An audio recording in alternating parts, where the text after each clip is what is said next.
ప్రియరక్షకుడైన యేసుక్రీస్తు నామములో అనుదిన వాక్యోపదేశం వీక్షకులకి ప్రేమపూర్వక వందనాలు.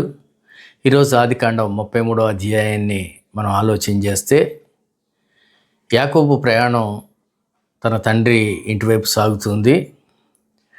కనుచూపు మేరలో తన అన్న ఏశావు 400 మందితో తను ఎదుర్కొని వస్తున్నాడు. ఆ సంగతి గమనించినటువంటి యాకోబు తన దగ్గర ఉన్నటువంటి 4 భార్యల్ని, పిల్లల్ని సమానంగా విభజించాడు. తరువాత దాసీల్ని, వారి పిల్లల్ని మొదట ఉంచాడు. తర్వాత లేయా దగ్గర ఉన్నటువంటి పిల్లల్ని ఉంచాడు. తర్వాత రాహేల్ని, యోసేపుని వెనక ఉంచాడు. వీళ్ళందరికీ ముందుగా యాకోబు నడుస్తూ తన అన్నని ఎదుర్కొంటూ 7 మార్లు సాష్టాంగ నమస్కారం చేసుకుంటూ వెళ్ళినట్లుగా అక్కడ వాక్యాధారం కనపడుతుంది. అంటే 7 మార్లు అంటే 7 అనడానికి సాదృశ్యం ఏంటంటే సంపూర్ణంగా నేను నీకు దాసుడుగా, నీ విధేయుడిగా నేను ఉంటాను అని చెప్పి సంకేతాలు ఇస్తున్నట్లుగా, శాంతిని కోరుకుంటున్నట్లుగా అక్కడ మనకు కనపడుతుంది. దగ్గరికి రానే వచ్చాడు. ఏశావు పరిగెత్తుకుని వచ్చి తన తమ్ముని యొక్క మెడ మీద పడి ముద్దు పెట్టుకున్నట్లుగా చెప్పబడుతుంది. చూడండి, అంతవరకు యాకోబు ఎంతో భయపడ్డాడు. తన అన్న తను కానీ చంపేస్తాడేమో, తన భార్యలు కానీ పిల్లలు కానీ చంపేస్తాడేమో అని తనకి ఇష్టమైనటువంటి వారినేమో వెనక ఉంచి, ఇష్టం తక్కువగా ఉన్నటువంటి వాళ్ళేమో ఎదరనుంచాడు.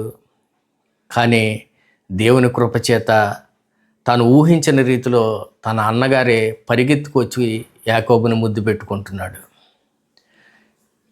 సామెతల గ్రంథంలో చెప్పబడింది, రాజు హృదయాన్ని నీటి కాలువల వల్లనే త్రిప్పుతాను అంటున్నాడు దేవుడు. అంటే నీటి కాలువ ఎటు తిప్పితే అటు తిరుగుతూ ఉంటుంది.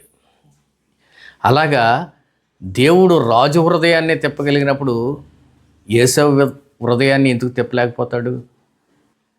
కీడు చేద్దాం అనుకున్నటువంటి ఏశావు హృదయాన్ని మేలు చేసేటట్లుగా దేవుడు తిప్పినట్లుగా ఇక్కడ కనపడుతుంది. ఏశావు యాకోబుని అడుగుతున్నాడు, వీళ్ళంతా ఎవరు?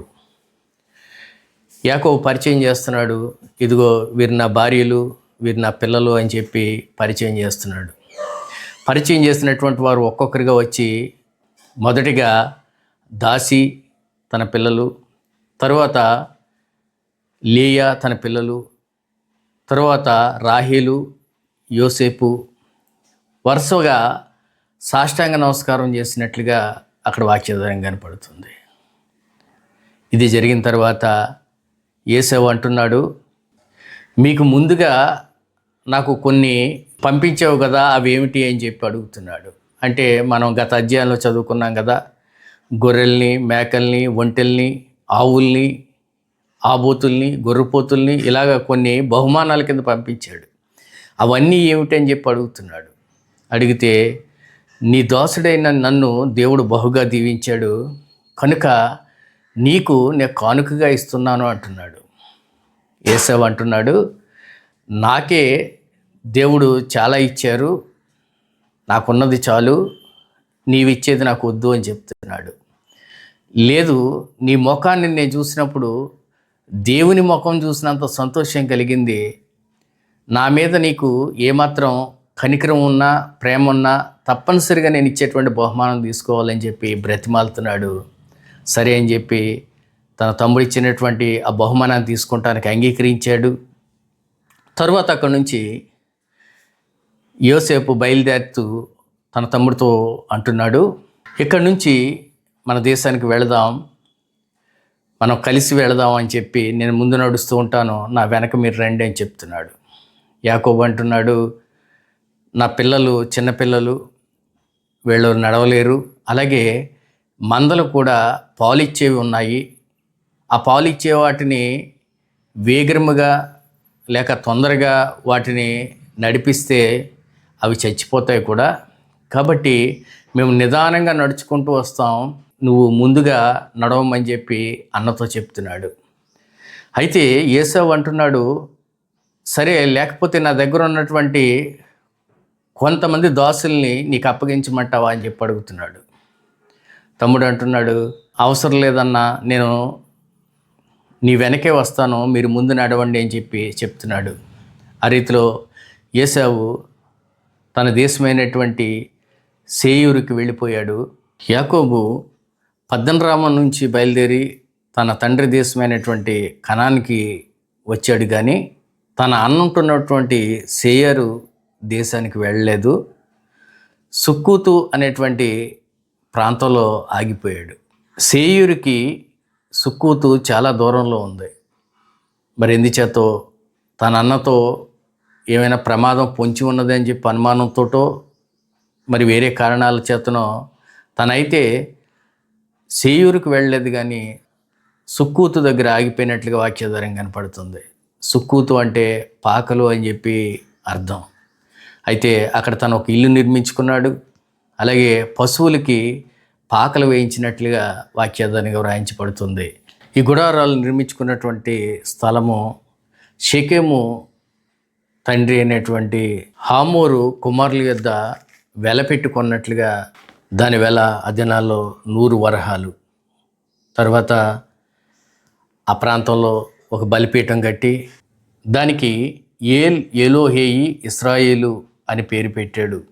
అంటే అప్పటి వరకు అబ్రహాం దేవుడు, ఇస్సాకు దేవుడు అని చెప్పేటువంటి యాకోబు ఇస్రాయేలు దేవుడు అని కూడా చెప్తున్నాడు. అంటే తన పేరు దేవుడు ఇస్రాయేల్గా మార్చాడు కాబట్టి నా దేవుడు అని చెప్పి అక్కడ పేరు పెట్టుకుంటున్నట్లుగా వాక్యాధారం కనపడుతుంది. ఈ అధ్యాయాన్ని మనం చూసినప్పుడు యాకోబు పద్దనరామం నుంచి బయలుదేరి దేవుని కృపచేత క్షేమంగా తన దేశానికి చేరినట్లుగా, తనకి కీడు చేయాలనుకుని అన్న ప్రయత్నించినప్పటికీ కూడా యాకోబు ఎప్పుడైతే దేవుని నామంలో ప్రార్థన చేశాడో ఆ కీడుని తనకి మేలుగా మార్చినట్లుగా, దేవుడు ఉద్దేశించినట్లుగా తను ఆ ప్రాంతానికి క్షేమంగా చేరి దేవుని నామంలో అక్కడ ఒక గుడారాన్ని నిర్మించుకుని దేవుని నామంలో బలిపీఠం కట్టి ముందు కొనసాగుతున్నట్లుగా వాక్యాధారంగా వ్రాయించబడ్డది.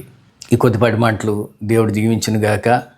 ఈ వాక్య ధ్యానాన్ని వింటున్నటువంటి వారు, చూస్తున్నటువంటి వారు దేవుని నామంలో బహుగా దీవించబడుదురుగాక. ఆమెన్. చిన్న ప్రార్థన చేసుకుందాం. పరిశుద్ధుడ, ప్రేమ కలిగిన దేవా, కృప కలిగిన తండ్రి, మీ పరిశుద్ధమైన పాదాలకు వేలాది స్తుతులు స్తోత్రాలు నాయన. ఆదికాండం 33వ అధ్యాయం ఈరోజు ధ్యానించుకుంటానికి సజీవుల లెక్కలో నన్ను ఉంచినందుకు మీకు స్తుతులు చెల్లించుకుంటున్నాను. మీ జీవం కలిగిన వాక్యాన్ని ధ్యానించేటువంటి భాగ్యాన్ని నాకు, వింటున్నటువంటి చూస్తున్నటువంటి వారికి మీరు అనుగ్రహించినందుకు మీకు స్తుతులు చెల్లించుకుంటున్నాను నాయన. దయతో యాకోబు ప్రతికూల పరిస్థితుల్లో ఏ రీతిలో అయితే మీ పాదాలు పట్టుకుని గోజాడాడో, తను చేసినటువంటి ఆ ప్రార్థన బట్టి ఆ ప్రతికూల పరిస్థితుల్ని అనుకూలంగా మీరు ఏ రీతిలో మార్చారో ఈ లోకయాత్రలో ఉన్న మేమంతా గ్రహించుకున్నట్లుగా, మా ప్రతికూల పరిస్థితుల్లో ఆ రీతిలో ప్రార్థనలో పోరాడినట్లుగా, జయాన్ని మేము కూడా చూచేటట్లుగా మీ కృప మాకు అనుగ్రహించి మహిమ ఘనత ప్రభావం మీరే పొందుకునమని పరిశుద్ధుడైన యేసుక్రీస్తు నామములో ప్రతిమాలు వేడుకుంటున్నాను తండ్రి. ఆమెన్.